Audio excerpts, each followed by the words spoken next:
Diona is easily one of the best support character in the game currently, and the only Cryo character that currently offers shielding capabilities. She also is a Loli with cat ears who heals by throwing drinks on the floor, which means she is everything you have ever wanted in your party. Cryo being such an important element in Genshin Impact for both melt comps, which are arguably the highest DPS comps in the game right now, as well as Superconduct, which is immensely powerful for physical DPS builds, on top of having a shield that is very powerful against cryo damage, which in the current state of the game, with Dragonspine coming in 1.2 and Abyss level 12, it is fair to say that Diona can easily be considered an S+ tier healer and support. In this guide, I will cover Diona's entire kit, going over her abilities, talents, and constellations, and how to use them. I will also explain the different stat priorities you should be focusing on her gear, and go over her best weapon choices as well as artifact sets. Lastly, I will give a very few important tips and team comp suggestions for this amazing support. Now before we go further, I want to have a quick disclaimer that yes, I do understand that every single character in this game can be amazing with high level, good gear, and good weapons. This is the essence behind all of our character guides, which only have the purpose of guiding you towards a goal that is showcasing every single character in their best light. Starting with her abilities, her normal attack is pretty standard for bow users with pretty low scaling. The big takeaway here is that the charge shots are cryo and can be used to break certain shields, especially useful for Fatui electro shields. Her elemental skill, Icy Paws, is her shielding ability and is absolutely amazing. You can either press it or hold it to launch 2 to 5 Icy Paws that will generate a shield around your character that will last longer the more paws hit their target. Note that hitting the floor or an obstacle still counts, and it has a cooldown of 6 seconds when pressed or 15 seconds when held. The scaling of the shield is amplified by using Diona's max HP, and it is usually recommended to hold this ability for more efficient scaling, as you get 75% damage absorption bonus and better orb and energy regeneration. Her elemental burst, also her ultimate, is her only healing source. She throws a drink on the floor, which creates a very large circle that will both heal your characters standing in it, as well as do continuous cryo damage to all enemies within it.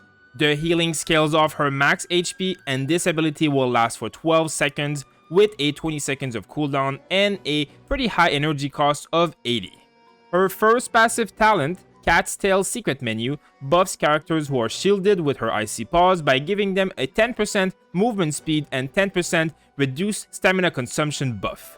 This is a very powerful buff for Abyss quality of life. Her next passive, Drunkard's Farce, allows her ult to also decrease the enemy attack by 15% when they enter its radius. Next, we have her Constellations, which are very powerful, though it is important for you to understand that she will still be amazing even with 0 constellation. Her kit works perfectly fine at C0, though she does have really good power spike at C2 and C6. The first constellation will regenerate 15 energy out of the 80 cost once her ult duration ends. This is a very great energy recharge buff. The second constellation will increase the damage of Icy Paws by 15% and the shield absorption by 15% as well. This is an amazing buff to her shield, and in co-op it will also allow her to give weaker shields to all allies. The fourth constellation is probably one of her weakest one, as it reduces the casting time of her charged aim shots by 60% when standing in her ult radius. Now, this is not very meaningful for most of the time, but in the situation where you're trying to break shields, this will actually be a good buff. The sixth constellation is absolutely amazing in all aspects. It buffs her elemental burst, enhancing the healing it does by 30% when your character is under 50% HP, and then gives the character a 200 elemental mastery buff when their HP is over 50%. This means that it will quickly heal you and then grant you an insanely powerful elemental mastery buff right after it has done so. As for her stat priority, the primary stat that you will be aiming for in a support healer Diona are quite simple. Energy recharge is going to be one of your highest priority on her, as it is her only way of getting more healing, but keep in mind that if you have a sacrificial bow and her first constellation, you will need less energy recharge and can focus on building more HP. Next, HP is what you will be wanting to put on all of her artifacts otherwise, as her shields and healing both scale off of it entirely. Healing bonus can also be a good stat for her, but since it doesn't buff her shield, it will depend on your needs in your team comp if you're going to use that or not. With this in mind, you will be looking for energy recharge or HP on the sands, HP on the goblet, and HP or healing bonus on the circlet. Now, as for substats, you will be looking for HP percentage, flat HP, and energy recharge in priority.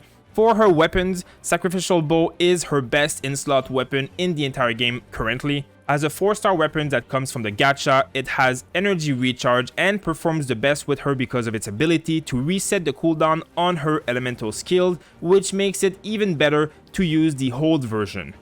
Since it will hit multiple targets, you will often be getting the cooldown reset, which also generates ton of energy orb and will destroy electrofactory shields almost instantly using this bow. Her second best option will be a weapon that you get for free, Favonius Warbow. It is going to be an amazing weapon for her as well, having a very high energy recharge value, as well as an ability that will let your crits generate energy orb for more ult uptime. Lastly, the Recurve Bow will also be a good option and the best 3-star weapon for her, as it grants flat HP as its secondary stat. As far as artifacts sets are concerned, it is pretty straightforward. As a healer, 4-piece Maiden Beloved is going to be her most obvious choice and is usually the best for most healers in this game, as it provides great buffs and bonuses for healing. Now, alternatively, you could also go for 4-piece Noblesse Oblige, as it is also a very good option and is a must-have in any Abyss party for the immense buff that it gives. Now, if you have other supports in your team who are wearing this set, you do not have to use it on Diona, but if you do not have any other supports wearing this set, Diona can be wearing that and buff your team very well with it and still provide great healing and shielding so that you do not necessarily need the Maiden Beloved buffs. Otherwise, when you're using 3 and 4-star artifacts, Exile and Scholar can both be great options as well. Take note that Retracing Bolide is not a set that works really well on her, as the extra shielding buff that you get is lost when switching to another character. Now, as for team comps and tips, some of the best characters to pair with Diona are going to be characters like Razor and Keqing when built for physical damage. Using the shield and then using their ability will proc Superconduct very easily and reduce the defense of enemies for more damage. Lee and Diluc are also some of the best characters to pair with Diona because her shields and her ult both trigger Cryo consistently, which enables them to proc Melt very often for a 200% damage bonus. This is absolutely amazing with these carries, and the shield also reduces stamina consumption, which is a huge buff for both Klee and Diluc.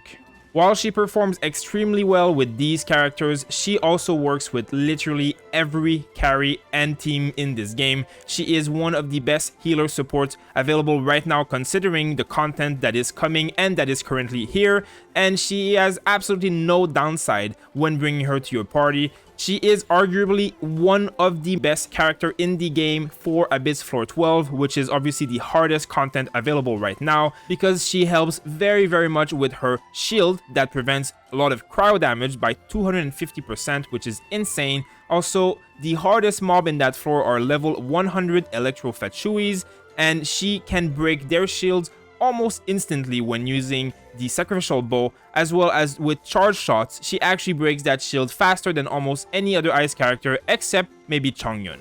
I hope that you guys enjoyed this guide. Feel free to ask any questions or share any tips you have about her. Let us know what you think of her and what combos you think are best for her in the comments. Thank you guys for watching, and I'll see you on the next video.